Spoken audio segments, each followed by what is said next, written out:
Hi, it's Mark out here with you today with a very grim subject this morning. This is October 27th, Friday, October 27th. 2 nights ago, Wednesday night on the 25th, a man walked into a bowling alley recreation center in Lewiston, Maine, and began to shoot. Walked in with an AR rifle and began to shoot people. He didn't get enough killing done there, so he went out, got in his car, and drove to another location, to a bar and grill restaurant, and killed more people. As of the reports this morning, the latest reports this morning, 18 people dead. The numbers of injured have changed on an hour-to-hour basis through the news reports. 13 injured by gunfire.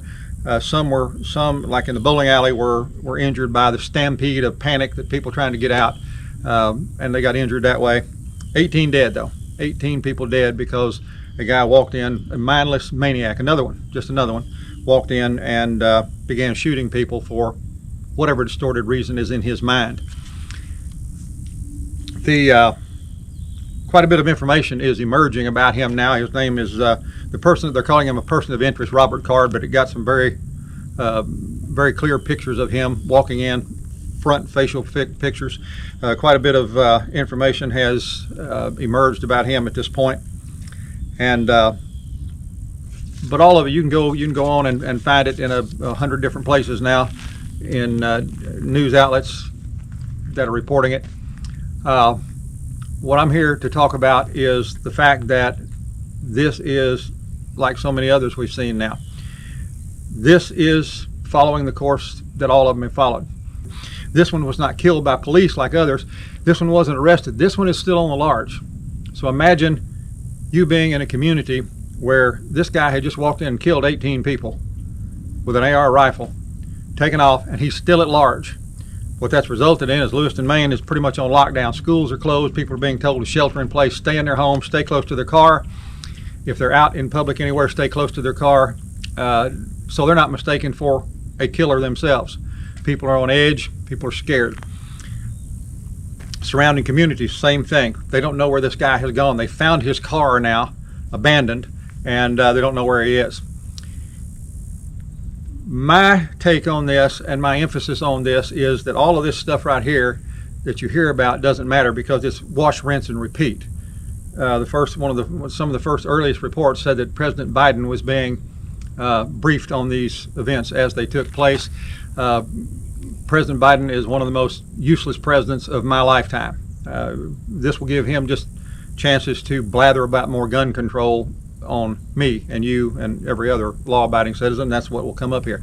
Wash, rinse, repeat over and over and over and over again. My emphasis has been and will be, I guess continue to be, I guess if the whole world around us is a broken record concerning these type of shootings, I guess I've got to remain a broken record also myself, because the reality is here, Maine, if you go look at Maine's gun laws, Maine is what would be generally considered a gun-friendly state. It's a permitless carry state. Not a lot of odious regulations on firearms. There's a few, just like there are in any state, but it's generally a state that is welcoming of firearms and firearm sports and hunting and shooting and all types of other things that people do with firearms, including self-defense. Because in this location, what this says right here is, in this gun-friendly state, with all these people being shot at, all these people being gunned down, 18 killed, however many injured, there was one factor that is not mentioned in any of the news reports and is not emphasized, and that was that there was nobody to shoot back. This maniac, all these innocent people are killed, and he could not be stopped because there was not one single person in this gun-friendly state, of all this shooting going on, there was not one person there that could simply do this.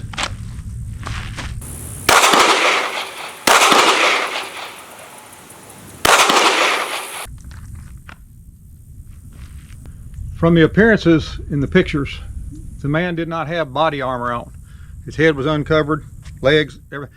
He may have had something underneath, but no significant cover, anything that would have kept him from being shot and killed. And not one single person was able to pull a gun and at least attempt to stop him, or at least get him off track. cause him to dive for cover, cause him to run, cause him to retreat. This is obviously a guy that didn't want to die there. He retreated, he took off, he escaped. He was not on a suicide mission here. But nobody able to shoot back. There's a report in some of the earlier ones from Thursday morning that gave an account of a grandfather that was a retired cop that did everything he could to protect his granddaughter by hiding her and piling up stuff in front of her to keep her from being shot, which he did. That kept her from being shot. He was able to hide her. But it's astounding that a retired cop didn't have a gun ready to pull and deal with that decisively as far as the threat was concerned. 18 people dead because not one single person could shoot back. Folks, it's never any victim's fault that they're in the middle of something like this. This is a horrendous tragedy. But the bottom line is, for those of us that are gun owners, a lot of this is on us at this point. The founding fathers, our founding fathers of this country, knew that firearms were going to be present in this country. They knew that firearms were going to be a substantial factor in this country. They knew that firearms owned by citizens had been instrumental in freeing this country from an oppressive government, an oppressive nation. And embedded in our Constitution and the Bill of Rights is the ability, a protection of an inherent right to keep and bear arms. And yet in scenarios like this, over and over again, we see that nobody is there. Nobody is able to deal with these horrendous scenarios. But the reality is, anywhere where somebody can carry a gun, just like they can in Maine, for nobody to have a gun on them, to be able to turn and at least throw this guy off guard, to at least throw him off course, to throw him off get him off his groove, seems absurd to me. And I'm sorry, I'm not blaming victims for being killed here, for people losing their family members. That's not what this is. But I've been screaming this from the housetops for years and years now. Not only from the perspective of a political standpoint of progressives and liberals who continuously want to disarm America. I fight that. But what I can't seem to get across is to people who can have access to guns, people who can go and buy a gun, can get some training with that gun easily enough, can go practice with that gun and be ready to carry that gun, and where a scenario like that breaks loose, they've at least got some chance to fight back, to stop that kind of carnage, to keep themselves and their family from being killed. And yet so many people keep ignoring it, sticking their head in the sand, acting like it couldn't happen to them. What do you suppose those people think now that we're in that bowling alley? Do you think when they walked in there that night, started bowling, it was a youth bowling night, you think the adults in there, they walked in and they started thinking about mass shooters, or the people that were in that bar and grill down the street? Between those 18 people now dead, do you think that they went in there thinking about mass shooters? No, they didn't. Nobody was ready. It can happen to you. It could happen to your family. It could happen anywhere in this country. Maine is not a gun-free state. It's a gun-friendly state where people can carry firearms. And what we've got now, 18 people dead, and nobody able to shoot back. It's enough of a travesty. It's enough of a travesty when politicians prevent people from protecting themselves, from defending themselves with a firearm. It's a double travesty when people who can easily acquire a firearm and carry a firearm and have it ready for self-defense don't, and people are killed.